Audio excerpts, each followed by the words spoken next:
Lobachevsky and Riemann, but equally free from contradiction. I shall give only one of these theorems, and I shall not choose the least remarkable of them. A real straight line may be perpendicular to itself. Lee's theorem. The number of axioms implicitly introduced into classical proofs is greater than necessary, and it would be interesting to reduce them to a minimum. It may be asked, in the first place, if this reduction is possible, if the number of necessary axioms and that of imaginable geometries is not infinite.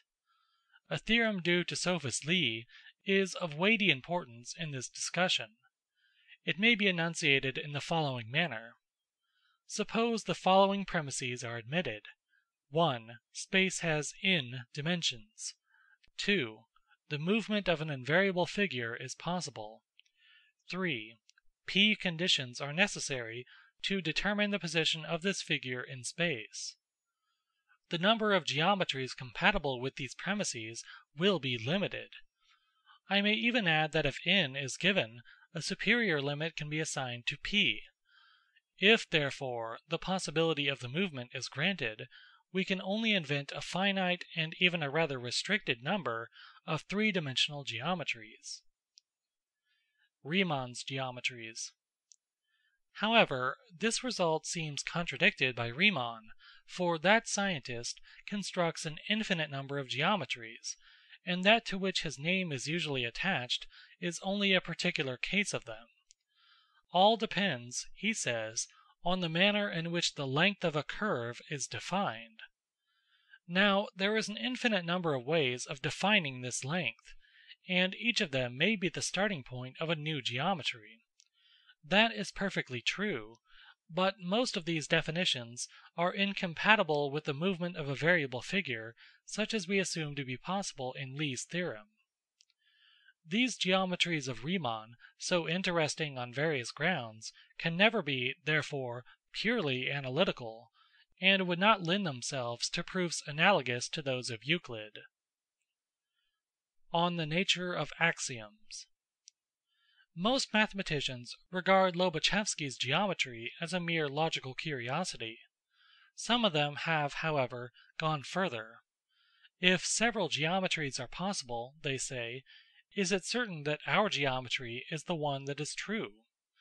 Experiment no doubt teaches us that the sum of the angles of a triangle is equal to 2 right angles, but this is because the triangles we deal with are too small. According to Lobachevsky, the difference is proportional to the area of the triangle, and will not this become sensible when we operate on much larger triangles, and when our measurements become more accurate? Euclid's geometry would thus be a provisory geometry. Now, to discuss this view, we must first of all ask ourselves, what is the nature of geometrical axioms? Are they synthetic a priori intuitions, as Kant affirmed? They would then be imposed upon us with such a force that we could not conceive of the contrary proposition, nor could we build upon it a theoretical edifice. There would be no non-Euclidean geometry. To convince ourselves of this, let us take a true synthetic a priori intuition, the following, for instance, which played an important part in the first chapter. If a theorem is true for the number 1, and if it has been proved that it is true of n plus 1, provided it is true of n, it will be true for all positive integers. Let us next try to get rid of this, and while rejecting this proposition, let us construct a false arithmetic analogous to non-Euclidean geometry. We shall not be able to do it. We shall be even tempted at the outset to look upon these intuitions as analytical. Besides, to take up again our fiction of animals without thickness, we can scarcely admit that these beings, if their minds are like ours, would adopt the Euclidean geometry, which would be contradicted by all their experience.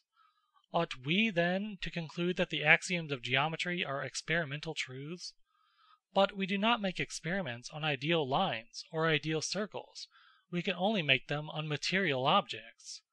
On what, therefore, would experiments serving as a foundation for geometry be based? The answer is easy. We have seen above that we constantly reason as if the geometrical figures behaved like solids.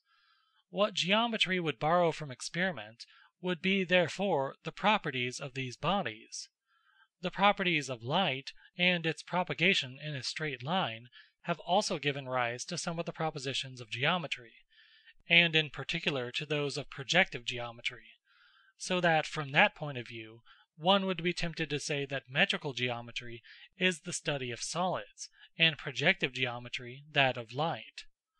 But a difficulty remains and is unsurmountable. If geometry were an experimental science, it would not be an exact science. It would be subjected to continual revision. Nay, it would from that day forth be proved to be erroneous, for we know that no rigorously invariable solid exists. The geometrical axioms are therefore neither synthetic a priori intuitions nor experimental facts. They are conventions. Our choice among all possible conventions is guided by experimental facts, but it remains free, and is only limited by the necessity of avoiding every contradiction.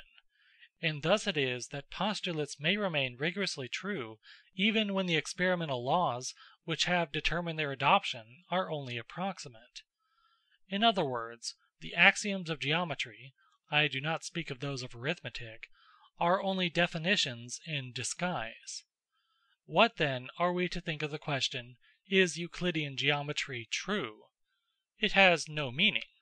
We might as well ask if the metric system is true, and if the old weights and measures are false, if Cartesian coordinates are true and polar coordinates false. One geometry cannot be more true than another, it can only be more convenient.